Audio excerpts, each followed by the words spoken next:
का जो क्लासिफिकेशन है वो दूसरी तरीके से है, यानी कि regional anatomy and systemic anatomy. Regional anatomy किसको बोलते हैं? रीजनल एनाटमी इसको बोलते हैं कि जिस्म के किसी हिस्से का, किसी पार्ट का, जिस्म के किसी पार्ट की जब एनाटमी के बारे में पढ़ते हैं तो उसको रीजनल एनाटमी बोलते हैं। जैसे मान लीजिए हम सिर को, हेड को हेड को डिस्कस करें, तो हेड को अगर हम डिस्कस करेंगे, हेड की एनाटमी हम पढ़ेंगे, तो इंसान के सिर के ऊपर सबसे ऊपर क्या है? बाल। बाल के नीचे क्या है? स्किन। स्किन की जो लेयर्स होती हैं वो हैं। उसके बाद क्या है? हड्डी, स्कल, खोपड़ी की हड्डी जो होती है, बोन्स हैं। उसके नीचे क्या है? मेम्ब्रेन्स हैं, झिल्लियां हैं, एक दो तीन, तीन झिल्लियां हैं। ठीक ठीक है, ड्यूरामीटर, एनकाडोमीटर और सबसे नीचे पायामीटर, ये तीनों झिल्लियां हैं। और उनके अंदर क्या है? सॉफ्ट ब्रेन, यानी कि भेजा, मगज जिसे कहते हैं, वो बिल्कुल बीच में रखा हुआ है। देखो रब ने कितना महफूज किया है भेजे को, क्योंकि भेजा है तो इंसान चल रहा है। इंसान का एक तरीके से जो है ना कंप्यूटर है भेजा। ठीक है, अगर भेजा सही काम कर रहा है, इंसान सारे दुनियावी काम सही कर रहा है। और अगर उसमें कुछ डिस्टरबेंस आ जाए तो फिर सारा का, चाहे वो कितना भी हट्टा कट्टा इंसान है, मजबूत मसल्स, आजा हैकल है, लेकिन अगर उसका दिमाग काम नहीं कर रहा है तो फिर वो सब पूरी बॉडी उसकी एक तरीके से वो काम, उसके काम नहीं आ पाती ढंग से। ठीक है, यूजलेस हो जाती है उसके लिए, उसको बेचारे को अपना ही पता नहीं रहता क्या चल रहा है दुनिया में। तो सबसे ऊपर क्या? बाल, फिर खाल, फिर बोन्स, फिर मेम्ब्रेन्स, और अंदर क्या है? मग्ज, जिसको ब्रेन कहते हैं। ठीक है, ये हो गई एक तरीके से इसकी एनाटॉमी। जैसे हेड की एनाटॉमी में हेयर हैं, स्किन है, बोन्स हैं, हड्डियां हैं, मसल्स, आर्टरीज। आर्टरीज नसें, वो नसें जो खून को शरीर शरीर के अंदर लेके आती हैं दिल से। दिल से शरीर के अलग अलग हिस्से को खून पहुंचाती हैं, उनको आर्टरीज बोलते हैं। और यूनानी में उनको शराइन बोलते हैं। ठीक है। वरीद उनको बोलते हैं जो फिर वापस दिल में, जैसे खून इंसान के पूरे जिस्म में फैलता है, फैलने के बाद फैलने के बाद जो है फिर वापस दिल में पहुंच जाता है।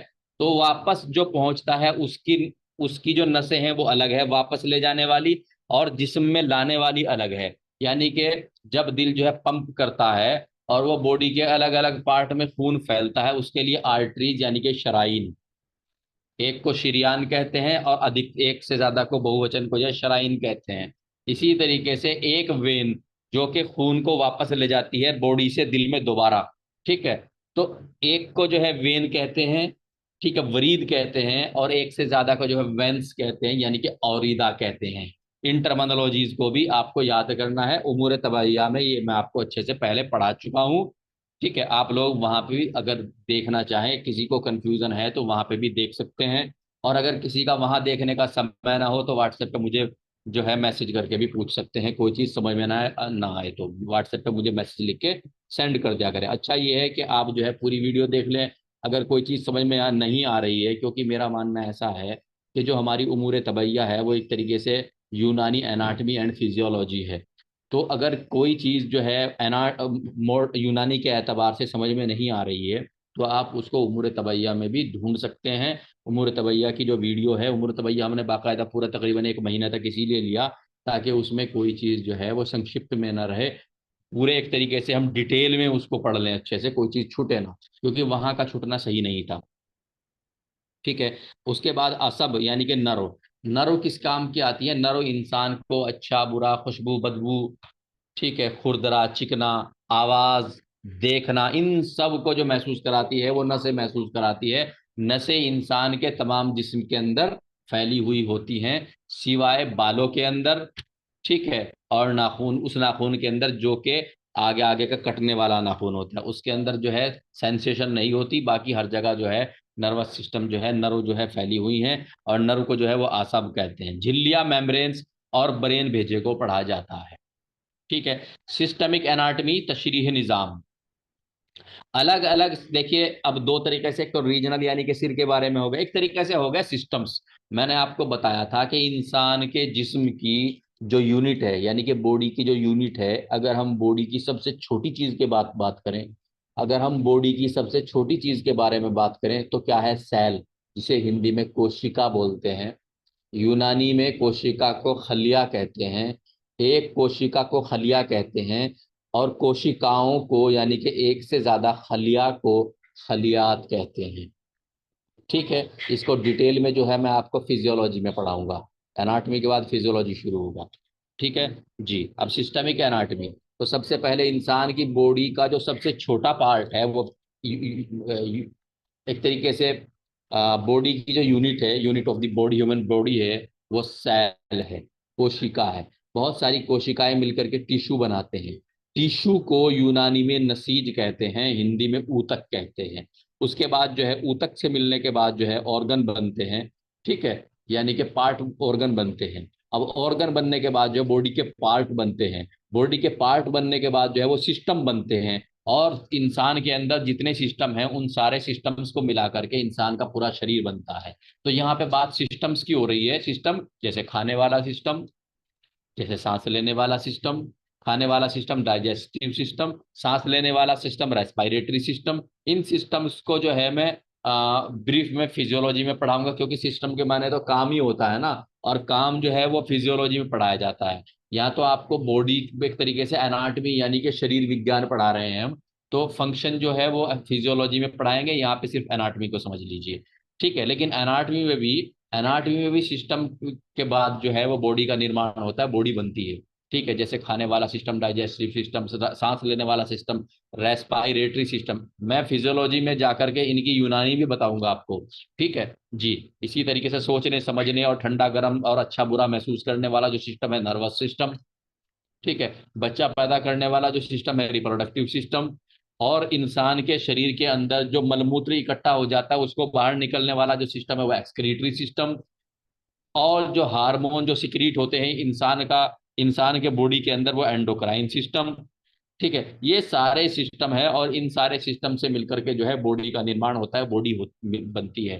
तो पहला क्या था, रीजनल एनाटॉमी, और दूसरा क्या था, सिस्टमिक एनाटॉमी। सिस्टमिक एनाटॉमी में अलग अलग सिस्टम जैसे डाइजेस्टिव कार्डियोवैस्कुलर यानी कि खून वाला सिस्टम बनाने में काम आने वाले बॉडी पार्ट को एनाटॉमी को पढ़ा जाता है, सिस्टम यानी कि जिन जिन पार्ट से जो है एक तरीके से ये बन रहा है। अब निजाम है हैकली यानी कि ऑस्टियोलॉजी।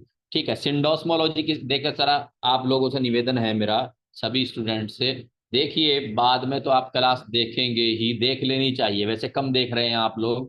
भाई जैसा आप करोगे देखो अपने लिए करोगे। मैं तो एक टीचर हूँ, आप लोगों को जो है, आप मेरे बच्चे हैं, मैं आप लोगों को प्यार से समझा सकता हूँ। ठीक है, अब आप मेरे बराबर के हैं, ऐसा तो नहीं है कि मैं आपको डंडा लेकर के पीटूंगा। ठीक है, या मैं कहूंगा कि फिर आप मुर्गा बन जाइए या कुर्सी लगा लीजिए, वो चीज़ तो नहीं चलने वाली है। माशाल्लाह आप लोग डॉक्टर हैं। ठीक है, आप वो लोग वैसे भी सम्मानित है मेरे लिए, बड़े ही मतलब एक तरीके से मैं आपकी रेस्पेक्ट करता हूँ, तो भाई मैं कह ही सकता हूँ। सच्चाई ये है, वीडियो बहुत कम बच्चे देख रहे हैं और ये बहुत खतरनाक है, ये देखनी चाहिए। और तब तक तो देखनी चाहिए जब तक के दिमाग में ना बैठ जाए। खैर, और सबसे, और वीडियो देखने से भी जो ज्यादा जरूरी चीज है वो ऑनलाइन क्लास करनी है। जब ऑनलाइन क्लास क्या करो, मेरा मशवरा है, कैमरा ऑन करके क्या करो, अकेले बैठ के क्या करो, बच्चों को, बड़ों को, बुजुर्गों को, अपने साथ वाले को, फैमिली वालों से थोड़ा सा रिक्वेस्ट कर लिया करो, भाई हमें अलग बैठने का मौका दे दिया करो। अलग बैठ के जो है क्लास क्या करो, और क्लास में बैठने से पहले जो पानी वानी पास लेकर के बैठो, ताकि प्यास लगे तो भाग दौड़ के, ऐसे नहीं है आप पानी पीते फिर रहे हैं, घूम रहे हैं, टहल रहे हैं, सो गए, क्लास किसी घर वाले ने बंद कर दिया, आपको पता ही नहीं है। ठीक है, वो चीजें नहीं है। आप ये फर्ज करके बैठिए, ये नियत करके बैठिए कि मैं क्लास रूम में बैठा हुआ हूँ और सर मुझे देख रहे हैं, और ये अच्छी बात नहीं है कि सर जो है मेहनत करें और हम जो है वो अपना अड़गम गड़म गड़बड़ी वड़बड़ी करें, वो अच्छी चीज नहीं है। आप डॉक्टर हैं, मैं आपको रिक्वेस्ट ही कर सकता हूँ, मैं आप लोगों से टाइट नहीं हो सकता। ठीक है, तो आप लोग इनको समझिए। और अगर आप लोग जो है इस तरीके से पढ़ेंगे तो वो ज्यादा बेटर रहेगा। एक अलग कमरे में बैठ के पढ़ा कीजिएगा। ठीक है, ताकि पूरा कंसंट्रेशन, एकाग्रता बनी रहे, जहन जो है वो पूरा का पूरा एक उसमें हो। जी चलिए, अब ये मॉडर्न टाइम है, हमारे टाइम में एक तरीके से ऑनलाइन क्लासेस नहीं थी। ऑनलाइन क्लासेस इतना फायदा हो रहा है, मैं आपको बताऊं बच्चों, इतना फायदा ऑनलाइन क्लासेस से हो रहा है बेहिसाब। अरे हमें तो पढ़ने के लिए कॉलेज जाना पड़ता था, भूखे प्यासे 6 6 7 7 घंटे बैठना पड़ता था मुस्तकिल। कई बार पानी भी 1 1 2 2 घंटे ये सोच के कर देते थे कि फला सर आ जाएंगे, इनके इनके पीरियड के बाद वो निकले नहीं, दूसरे आकर बैठ गए, चलिए इनके इनके पीरियड के बाद नहीं तो अगर जाएंगे 5 7 मिनट 10 मिनट पानी पीने में लग जाएगी। ठीक है, नल के तक जाएंगे, टंकी तक जाएंगे। तो हमने बहुत कुर्बानियां दी हैं, आप लोगों के लिए बड़ा इजी हो गया, सब कुछ है। पहली बात तो मैं पढ़ा रहा हूँ, ठीक है। दूसरी बात क्या, रिकॉर्डिंग अवेलेबल है हमारे पास, तो रिकॉर्डिंग का मतलब ही नहीं है। कई बार तो टीचर को भी ऐसे भी हो जाता था कि मान लीजिए गुस्सा कहीं और हुआ तो हमारे ऊपर भी उतर जाता था। खैर हम उसके, वो उनकी गलती नहीं मानते हम। ऐसा करके भी अगर उन्होंने हमें मतलब पढ़ा दिया तो हम उनका एहसान मानते, ठीक है। ऐसा करके भी अगर हम उनका एहसान मानते हैं, उन्होंने हमें उस समय में पढ़ा दिया जिस समय में पढ़ने लिखने के इतने जराए, इतनी चीजें अवेलेबल नहीं थी। हम उनका बहुत शुक्रगुजार हैं उनका।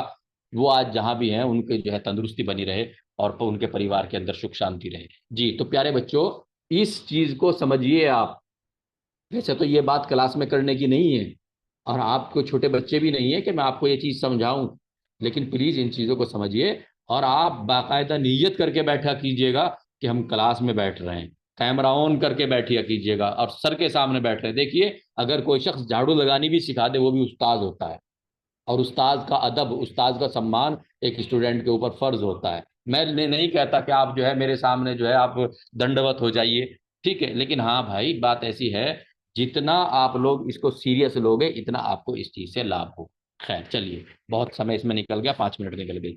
जी, अलग अलग सिस्टम के बारे में, जैसे कि सिंडोस्मोलॉजी, आपको सिंडोस्मोलॉजी के बारे में पूछा जा सकता है कि किसे कहते हैं। वैसे तो मैं फिजियोलॉजी में पढ़ाऊंगा क्योंकि सिस्टम है, लेकिन यहीं से याद करके चलिए, सिंडोस्मोलॉजी यानी कि आर्टिकुलर सिस्टम। ये सिंडोस्मोलॉजी के जो है हम जॉइंट्स पढ़ते हैं, जोड़ों को पढ़ते हैं, इंसान के शरीर में जोड़ जोड़ है ना, उनको पढ़ते हैं। मस्कुलर सिस्टम यानी कि मस्कुलर सिस्टम को मायोलॉजी भी कहते हैं, जिसके अंदर हम मांसपेशियों को यूनानी में अजलात कहते हैं, उनको पढ़ते हैं। न्यूरोलॉजी और नर्वस सिस्टम जो है निजाम आसाब, जो पीले पीले धागे नुमा, उमूर तबैया में हमने क्या पढ़ा है, धागे नुमा संरचनाएं हैं जो कि इंसान के, संपूर्ण इंसान के शरीर में फैली हुई हैं, और इंसान की महसूस कराती हैं ठंडे को, गर्म को, अच्छे को, बुरे को, चिकने को, खुरदरे को। कान से जो आवाज आती है वो भी जाती है, आंख से हम देखते हैं वो भी नर्व ऊपर पहुंचती है, जबान से हम मान लीजिए हमने रसगुल्ला मुंह में रखा और मुंह में रख करके हमने मुंह बंद करा, तो उसकी जो चाशनी निकल के, उसकी जो रस निकल करके हमारे मुंह में फैला, तो उसका जो टेस्ट पता लग रहा है वो भी नर्वस सिस्टम की ही वजह से पता लग रहा है,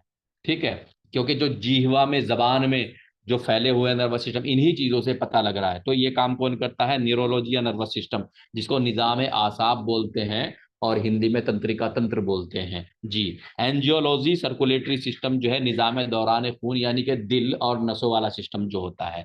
इस स्प्लैंक्नोलॉजी या क्या कहते हैं, विसरल सिस्टम। विसरल सिस्टम कैसा होता है, जिसमें ऑर्गन्स आते हैं। ऑर्गन्स जैसे कि खाने वाला सिस्टम में ऑर्गन्स आते हैं, सांस लेने वाले सिस्टम में ऑर्गन्स आते हैं। टट्टी पेशाब यानी कि एक्सक्रीटरी सिस्टम, यानी कि मलमूत्र जो इंसान के शरीर में बनता है उसको निकालने के लिए भी जो है ऑर्गन्स, ऑर्गन्स यानी कि अंग काम करते हैं। जेनाइटल यानी कि यूरो जेनाइटल, जो बच्चा पैदा करने के काम आने वाले जो अंग हैं, ठीक है, वो जेनाइटल। और यूरो, यूरो यानी कि जो पेशाब बना करके गुर्दे वगैरह, यूरेटर वगैरह जो निकालते हैं, उसको यूरिनरी सिस्टम बोलते हैं। एंडोक्राइन सिस्टम वो सिस्टम है जो कि हार्मोन रिलीज कर रहा है। तो इन सब चीजों को जो हम पढ़ते हैं वो सिस्टमिक एनाटॉमी में पढ़ते हैं। जी, इसमें कई सवाल बन सकते हैं, मैं कल आपको सवाल बना करके दूंगा भी, आप लोगों को पूरी पूर्णतः हाजिर रहना है। एनाटॉमिकल पोजीशन क्या कहते हैं, अब आगे एक नया पॉइंट, ये पूरा हो चुका है आपका। ये जो रीजनल एनाटॉमी और सिस्टमिक एनाटॉमी था ये कंप्लीट हो गया। एक नई चीज है एनाटॉमिकल पोजीशन। मान लीजिए एक बॉडी है, एक शरीर है, जैसे कि आप मेडिकल कॉलेज में जब आप पढ़ रहे थे, तिब्बिया कॉलेज मेडिकल कॉलेज में जब आप पढ़, तिब्बिया कॉलेज मेडिकल कॉलेज ही को कहते हैं। जबकि आप मेडिकल कॉलेज में पढ़ रहे थे तिब्बिया कॉलेज में, तो आपने क्या देखा कि वहां पे एक बॉडी होती थी जिसके ऊपर आपने डायसेक्शन किया हुआ है, ठीक है, आपने काट काट के देखा हुआ है, स्किन को काटा, स्किन के बाद फिर मसल्स को काटा, मसल्स के बाद जो है आपने टेंडन को देखा, लिगामेंट को देखा, आर्टरी को देखा, ठीक है, वेन्स को देखा, ठीक है, नसों को देखा आपने। देखो ये जो ऊपर जिनके अंदर कैनुला लगता है ना, ये वेन होती है। मोटी सी बात बताऊं, ये वेन होती हैं। और जो अंदर होती है ना, अंदर मांसपेशियों में को जो अंदर डीपली निकल के चलती है वो आर्टरीज होती है। आर्टरी का काम जो है जिस्म के अंदर खून को पहुंचाना है, और वेन का काम इस जिस्म के अंदर से खून को वापस दिल में लेकर के जमा कर देना, लेकर के पहुंचा देना। फिर दिल जो है दोबारा उसको पुश कर देता है और पूरी बॉडी में, संपूर्ण बॉडी में फैला देता है। ये काम, ये चक्र चलता रहता है। इसको क्या बोलते हैं, इसको बोलते हैं एंजियोलॉजी बोल भी होता है और सर्कुलेटरी सिस्टम बोलते हैं। खैर, अब ये चीज पूरी हो गई है। अब हम एक नई चीज देखते हैं। मान लीजिए एक इंसान की बॉडी है, तो इंसान की बॉडी में हम किसी को कैसे बताएंगे कि इंसान की बॉडी में फला हड्डी किस जगह है, लिगामेंट किस जगह है, बॉडी का मतलब बॉडी में मसल्स किस जगह है, हम कैसे बताएंगे, कैसे बताएं हम। ठीक है, मान लीजिए एक जमीन का टुकड़ा है, एक जमीन का टुकड़ा है, उस जमीन के पेड़ में जो है उस सॉरी उस जमीन के टुकड़े में आम का पेड़ लगा हुआ है, अमरूद का पेड़ लगा हुआ है, ठीक है, नीम का पेड़ लगा हुआ है। तो हम क्या कहेंगे किसी को, अरे भाई वो जहां पे नीम का पेड़ लगा हुआ है ना, उससे 2 गज दूसरी तरफ जो है फला चीज रखी हुई है, लेके आ जाओ। या भाई जहां पे आम का या अमरूद का पेड़ लगा हुआ है उस जमीन में, उस प्लाट में, मान लीजिए एक प्लाट है बड़ा, ठीक है, 2 बीघे का प्लाट है और उसमें जो है 3 पेड़ खड़े हुए हैं। तो हम क्या कहेंगे, भाई वो जो अमरूद का पेड़ है ना, उससे जब आप 2 कदम जो है उत्तर उत्तर की तरफ चलोगे तो ये चीज रखी हुई है, लेके आ जाना। तो निशानी क्या है, अमरूद का पेड़, आम का पेड़, ठीक है। या मान लीजिए कहीं भी और कोई चीज चीज है। तो इसी तरीके से अगर हम इंसान के शरीर में बताएं कि कौन सी जगह किस, कौन सी चीज किस जगह है, तो कैसे बताएंगे हम इंसान के शरीर में। ठीक है, कुछ तो चाहिए ना। तो उसके लिए क्या किया, क्या किया, जो इंसान का शरीर है उसको हॉरिजॉन्टली, ठीक है, यानी कि पूरा का पूरा ट्रांसवर्सली ऊपर से नीचे तक जो है 2 हिस्सों में बांट दिया ऐसे। ये जो नेजल सेप्टा है, नेजल सेप्टा इसको बोलते हैं, ये जो नाक के दोनों नथने हैं ना, इन दोनों के बीच में जो ये जो उठा हुआ भाग बोलता है, इसको नेजल सेप्टा बोलते हैं। नेजल सेप्टा से होता हुआ ऐसे बिल्कुल इंसान के शरीर को जो 2 हिस्सों में बांट दे, एक ऐसी लकीर ऐसे ही मान लेते हैं। कैसे मान लेते हैं, ऐसे मान लेते हैं जैसे कि मान लीजिए हम मैथमेटिक्स पढ़ रहे हैं, गणित पढ़ रहे हैं, और गणित में हम कहें माना कै बराबर ख। सच्चाई तो ये है कि कै तो ख के बराबर कभी हो ही नहीं सकता। कै कै कबूतर होता है, ख का मतलब खरगोश होता है। तो कबूतर और खरगोश यानी कि कै कै और ख को एक थोड़ी हो जाएगा, लेकिन मान लिया गया। और मान क्यों लिया गया, मानने के बहुत वजह, एक तो मानने से जो है कई मसले हल हो जाते हैं, मान, ठीक है, मानने से कई मसले हल हो जाते हैं।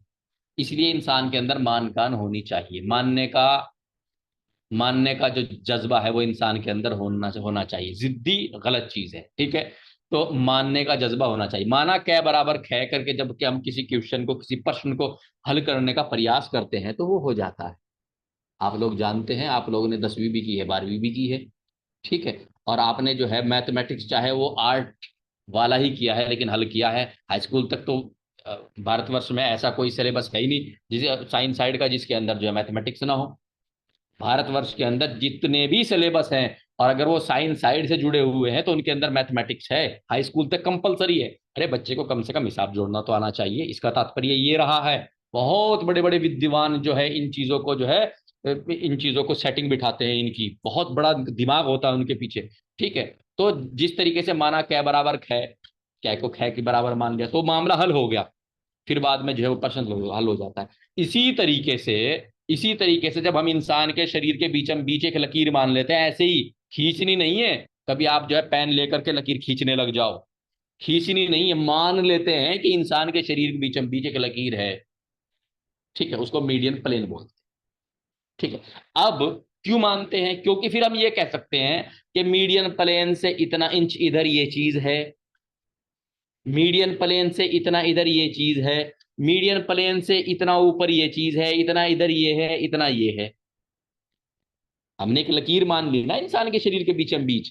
जब हमने इंसान के शरीर के बीचम बीच एक लकीर मान ली, बीचम बीच, तो फिर हम कह सकते हैं कि मीडियन प्लेन, उस लकीर का नाम है मीडियन प्लेन। तो मीडियन प्लेन से इतना इंच दूरी पर हार्ट है, मीडियन प्लेन से इतना दूरी पर लंग्स हैं, मीडियन प्लेन से इतना दूरी पे किडनीज हैं। हम बोल सकते हैं ना, मीडियन प्लेन से इतना दूरी पे जो है वो स्प्लीन है, तिल्ली है। हम बोल सकते हैं ना जी। तो इसीलिए ये माना गया कि इंसान के बीचम बीच एक लकीर है, मान ली ऐसे ही, उसको मीडियन प्लेन बोलते हैं। ऊपर से नीचे की तरफ आती है ये, इंसान के शरीर में ऊपर से नीचे की तरफ आती है। एक लेफ्ट वाला हिस्सा मान लेते हैं, एक राइट वाला, यानी कि जिस्म का राइट हिस्सा जिसको दायां हिस्सा बोलते हैं, और जिस्म का बायां हिस्सा जिसको लेफ्ट हिस्सा बोल देते हैं। उसके बाद समझने में आसानी हो जाती है, ठीक है। तो सबसे पहले क्या होता है, मीडियन प्लेन। मीडियन प्लेन ये एक लाइन होती है जो कि मान ली गई है, यानी कि फर्जी है। फर्जी जिसको फर्ज कर लेते हैं। फर्ज करिए कि आपकी जेब में 10 रुपए हैं, तो वो सिर्फ फर्ज किया जा रहा है, नहीं है उसका पता नहीं है, वो सिर्फ फर्ज किया हुआ है, वो सिर्फ माना हुआ है या नहीं है उसका कुछ पता नहीं है, ठीक है, तो वो माना आपकी जेब में 10 रुपए है। ठीक है, तो इसी तरीके से ये एक फर्जी खत है। ठीक है, फर्जी लाइन है।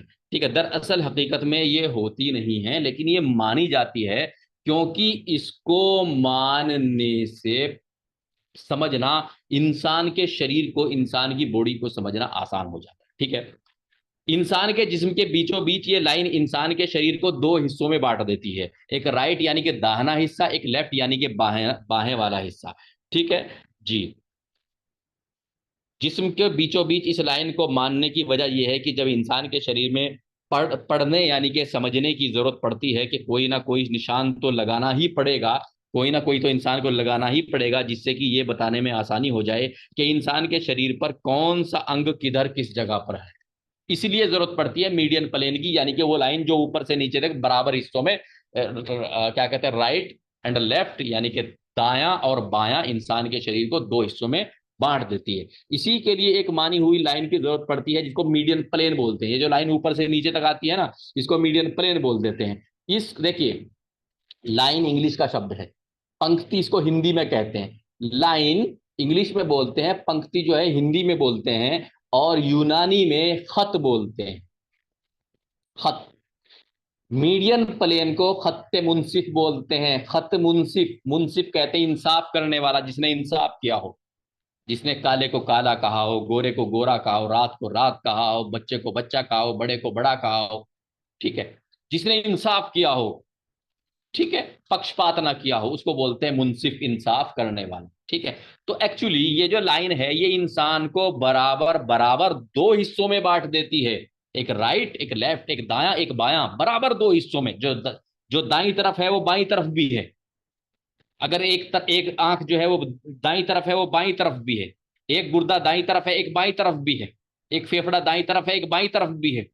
ठीक है, इंसान को बराबर दो हिस्सों में बांट देती है। तो इसलिए जो है इसको खत्ते मुंसिफ, क्योंकि ये इंसाफ करने वाली लाइन होती है, इंसान को बराबर हिस्सों में बांट देते हैं। मीडियन प्लेन को यूनानी में खत्ते मुंसिफ कहते हैं। खत के माने लाइन, मुंसिफ इंसाफ करने वाला, क्योंकि ये इंसान के जिस्म को दो हिस्सों में तकसीम कर देती है, बांट देती है। ठीक है, इसको आपको याद रखना है। क्योंकि ये लाइन इंसान के जिस्म को बराबर बराबर दो हिस्सों में बांट देती है, ये लाइन सिर के बीचों बीच नेजल सेप्टा, ये जो नाक के बीच में उठा हुआ होता है, इसको नेजल सेप्टा बोलते हैं।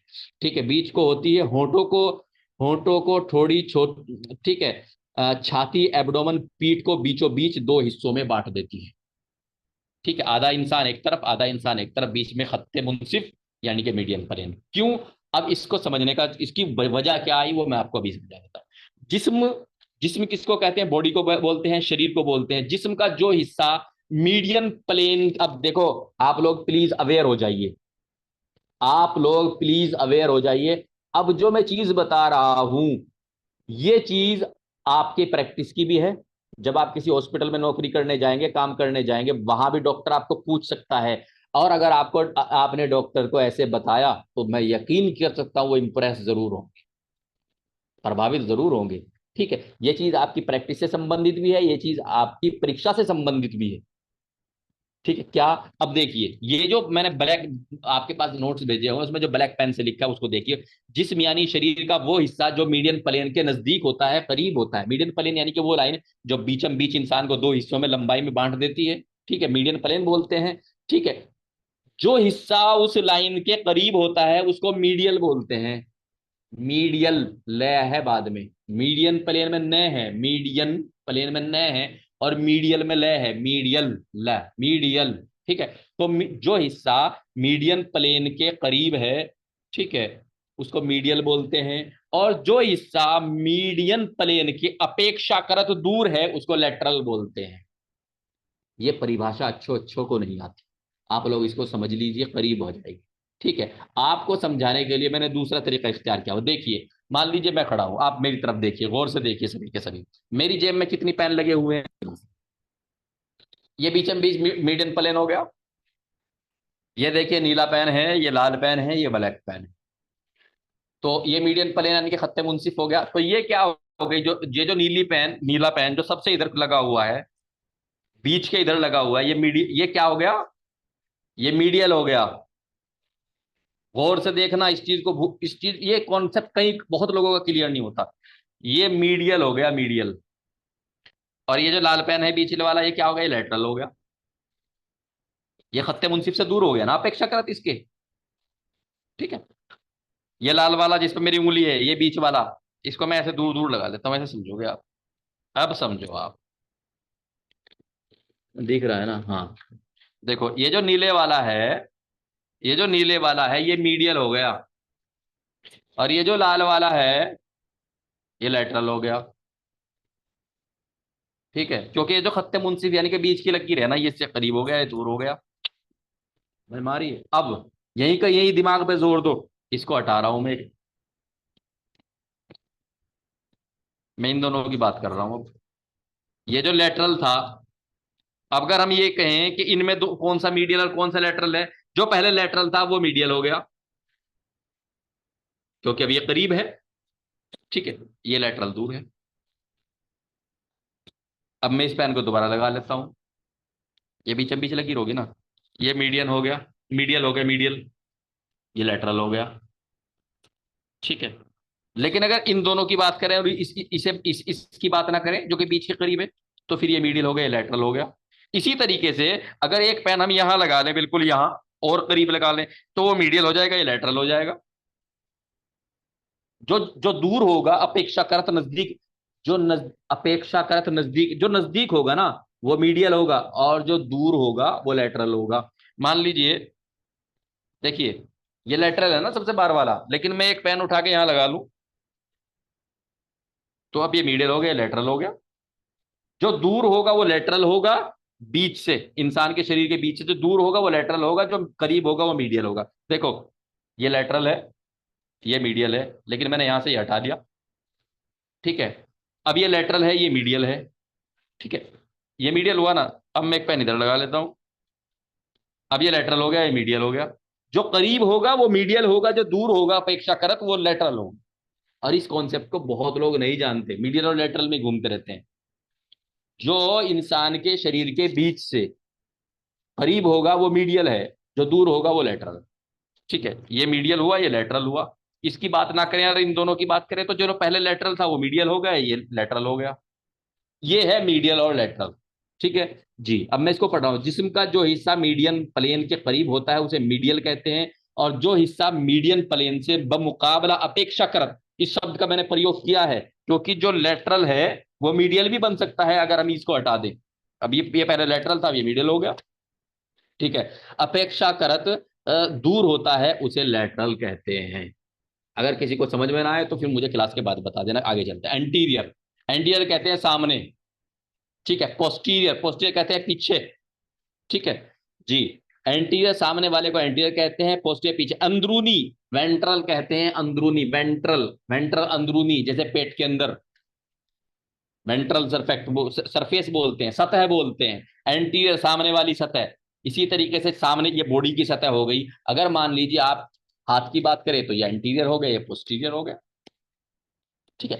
इसी तरीके से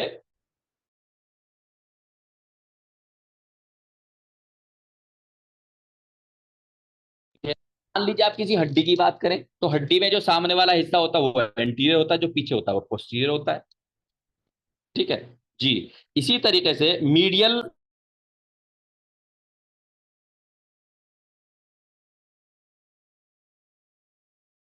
अब एक पॉइंट और है यार, अब एक पॉइंट और ध्यान देने का है। वो पॉइंट क्या है, देख लीजिए बच्चों, अब यहाँ पे ध्यान दीजिए। ये पेन है, इसे समझोगे आप। ये क्या हो गया, मीडियल। ये क्या हो गया, लेटरल। ये क्या हो गया, लेटरल। ये ठीक है। ये मीडियल, इसके लिए ये लेटरल, ये मीडियल, इसके लिए लेटरल। अब लेकिन एक पॉइंट और है, ये मीडियल हुआ, ये लेटरल हुआ, इन दोनों के बीच में मिडिल हो गया। अगर तीनों की बात करें, अगर तीनों की बात करें, ये मीडियल हो गया, ये मिडिल हो गया बीच, ये मीडियल, ये मिडिल, ये लेटरल। लेकिन अगर दो की बात करें तो ये मीडियल, ये लेटरल, और अगर इन दोनों की बात करें ये मीडियल, ये लेटरल। ये तीन है, देखो जरा अच्छे से देखो, गौर से देखो और समझो। अगर तीनों की बात करें तो ये मीडियल हुआ, ये मिडिल हुआ, ये लेटरल हुआ। और अगर दो की बात करें, इन दोनों की बात करें तो ये मीडियल हुआ, ये लेटरल हुआ। इन दोनों की बात करें बाहर वालों की, ये मीडियल हुआ, ये लेटरल हुआ। ठीक है। जो करीब होगा वो मीडियल, जो दूर होगा वो लेटरल। जी। अब एक्सटर्नल, एक्सटर्नल कहते हैं बाहर की तरफ, ठीक है, अपेक्षाकृत बाहर हो, पॉइंट एक्सटर्नल कहते हैं बाहर को, इंटरनल कहते हैं अंदर को। जी, जैसे कि इंटरनल अंदर, जैसे कि यूट्रस में, स्टमक में, हेड यानी कि खोपड़ी जो होती है इंसान की, उसके शरीर में, इंटरनल। जी। अब आगे देखिए, प्रोक्सिमल और डिस्टल। प्रोक्सिमल और जो डिस्टल होते हैं, प्रोक्सिमल और डिस्टल जो होते हैं, वो आते हैं एक तरीके से उंगलियों के लिए इस्तेमाल होते हैं। प्रोक्सिमल जो है और डिस्टल, प्रोक्सिमल एक तरीके से करीब होती है, डिस्टल जो एक तरीके से दूर होती है। ठीक है जी। ये उंगलियों के लिए आते हैं, ये मैं आपको आगे पढ़ा दूंगा जी। ये दोनों हाथ और पैरों की उंगलियों के लिए आते हैं। सुपरफिशियल किसको बोलते हैं? सुपरफिशियल सतह वाली जगह को कहते हैं ऊपर वाली को, और डीप कहते हैं गहराई वाली जगह को। जो हिस्सा स्किन खाल के जितने करीब होगा वो उससे इतना सुपरफिशियल होगा। जो हिस्सा स्किन के जितने करीब होगा वो सुपरफिशियल होगा, जो जितना अंदर गहराई में होगा वो इतना डीप होगा, यानी कि गहराई में होगा। अब देखिए, एक चीज है पामर। पामर कहते हैं हथेली को। ठीक है, हथेली या हाथ की तरफ जो है पामर कहते हैं। ठीक है, प्लंटर कहते हैं तलवों को। जो पैर के नीचे का जो हिस्सा होता है ना, उसको प्लंटर बोलते हैं। और पेरोनियल जो है पिंडलियों के बाहरी तरफ, ये जो पिंडली होती है इसके बाहरी तरफ का जो हिस्सा है, इसको पेरोनियल बोलते हैं। ठीक है बच्चों जी। अब बस आज इतना ही। अब जिसको जो पूछना है वो पूछ लीजिए, मैं क्लास एंड कर रहा हूं।